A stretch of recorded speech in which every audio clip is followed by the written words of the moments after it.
सुट्टी संपलेली आहे आणि परत क्रिकेट चालू झालेलं आहे, रादर होणार आहे। आणि तेवढ्या करताच मस्तपैकी प्रवास करून मसुरीला वगैरे फिरून गंगा मैयाचं दर्शन घेऊन मी आता इंदोरला आलेलो आहे।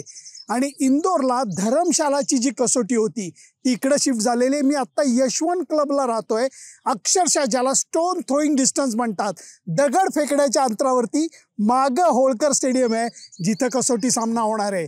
पहिल्या ज्या 2 मॅचेस होत्या नागपूर आणि दिल्ली, त्यावेळेला बऱ्यापैकी थंडी होती।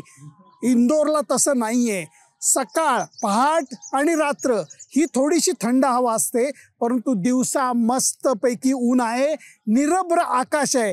त्यामुळे या सगळ्याचा परिणाम तिसऱ्या कसोटी सामन्यावरती होणार आहे। आज जेव्हा दोन्ही टीम आल्या त्याच्यापैकी खास करून राहुल द्रविड आणि रोहित शर्मानी लगेच विकेटकडे धाव घेतली। ह्या विकेटचा फोटो तुम्ही बघा, या विकेटवरती खेळण्याच्या जागेमध्ये गवत नाहीये, जणू काही जिलेटनी स्पॉन्सरशिप दिलेली आहे, शेविंग केलेलं आहे। मी तर असं म्हणेन की भारतीय संघाला तिसरा कसोटी सामना जिंकण्याचं जास्त महत्त्व आहे। त्याचं कारण असं आहे की हा कसोटी सामना जिंकला की वर्ल्ड टेस्ट चॅम्पियनशिपमधली आपली जागा पक्की होणार आहे। दडपण जे आहे ते ऑस्ट्रेलियावरती आहे, त्याला कारणं अनेक आहेत। त्यांचे खेळाडू चांगल्या फॉर्ममध्ये नाही आहेत, ही झाली एक गोष्ट। दुसरी गोष्ट म्हणजे त्यांचा कॅप्टन हा आई जी तिची आजारी आहे, पॅट कमिन्सची आई आजारी आहे, तिच्याबरोबर थांबायला तो मायदेशात परतलेला आहे। आणि दुसऱ्या बाजूला डेव्हिड वॉर्नर सारखा महत्त्वाचा अनुभवी खेळाडू हा कोपराच्या दुखापतीने जायबंदी झाला आहे। त्यामुळे तिसऱ्या कसोटी सामन्यामध्ये स्टीव्ह स्मिथ कॅप्टनशिप करणारे एक मोठं रिंगण त्याच्या आयुष्याचं पूर्ण झालं आहे। कॅप्टन होता, त्याच्यानंतर बॉल कुरतडण्याचा प्रसंग घडला काही वर्षांपूर्वी, त्याच्यातनं त्याला 2 वर्ष बंदी घालण्यात आली आणि आता तो परत ऑस्ट्रेलियन टीमचा कॅप्टन म्हणून इथं काम करणार आहे। मला असं वाटतं ज्या नागपूर आणि दिल्ली कसोटीचे सामने झाले त्याच्यामध्ये सुद्धा भारतीय फिरकीचा दबदबा राहिलेला आहे। ऑस्ट्रेलियन टीमला थोडीशी लढत जरी द्यायची असली तरी त्यांच्यापुढे एकच उपाय आहे, आणि तो उपाय असा आहे की त्यांना खास करून पहिल्या इनिंगमध्ये मोठ्या धावा करायला लागतील। हे माझं म्हणणं नाही आहे, ऑस्ट्रेलियन जर्नलिस्टचं हे म्हणणं आहे। पीटर लॅलोर मला तसं म्हणाला, जो खूप सिनियर जर्नलिस्ट आहे। परंतु हे करणार कसं, सांगणं सोपं, करणं अवघड अशी गोष्ट आहे।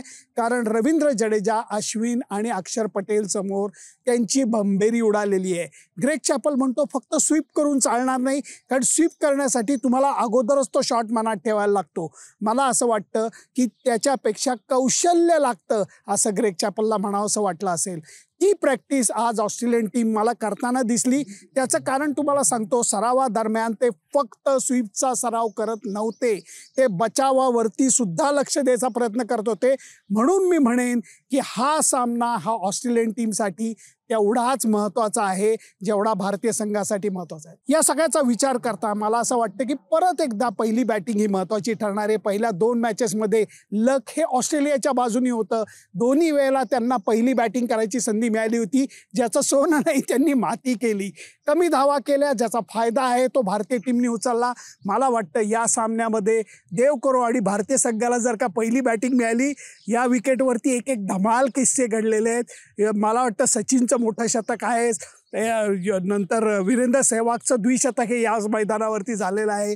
त्यामुळे ही जागा ही एका अर्थाने भारतीय संघाकरता चांगली लकी ठरलेली आहे। विकेट जे आहे ते इथल्या लाल मातीसारखं आहे, विकेट वाटतंय थोडीशी त्याच्यात काळी माती आहे। फरक याच्यात असा असतो की या विकेटवरती बॉल पडून उसळी मिळते आणि दिल्लीच्या विकेटपेक्षा वेगानं सुद्धा येतो। या सगळ्या गोष्टीचा विचार करता जी आव्हानं ऑस्ट्रेलियन टीम समोर पहिल्या 2 मॅचमध्ये होती त्याच्यात कणभर कमी होणार नाहीये, उलट त्याच्यात वाढच होणार आहे। आणि त्याचा फायदा घ्यायला भारतीय संघ टपून बसलेला आहे। त्यामुळे आज इंदोरमधनं हा पहिला रिपोर्ट सादर करताना मागं होळकर स्टेडियम आहे, इथं हा यशवंत क्लब आहे ज्याचा खूप जुना इतिहास आहे। या दोन्ही वास्तू या इथं असताना हा रिपोर्ट करताना मला खूप आनंद होतोय। त्यामुळे आता खरा मॅचचा प्रिव्ह्यू हा मी उद्या सादर करेन मैदानाजवळनं। तोपर्यंत तुमचं मत मला सांगा, स्टीव्ह स्मिथ कॅप्टन होतोय, तुम्हाला काय वाटतंय? विकेटचा फोटो बघून तुम्हाला काही अंदाज येतोय का? आणि अर्थातच राहुल खेळणार का शुभमन गिल खेळणार याची चर्चा आपण उद्या करूया। आज काय घाई आहे, त्यामुळे आज तुमचं मत मला जरूर कळवा। त्याच्यासाठी माझा यूट्यूब चॅनल, माझं फेसबुक पेज सबस्क्राईब करायला विसरू नका। Bye bye.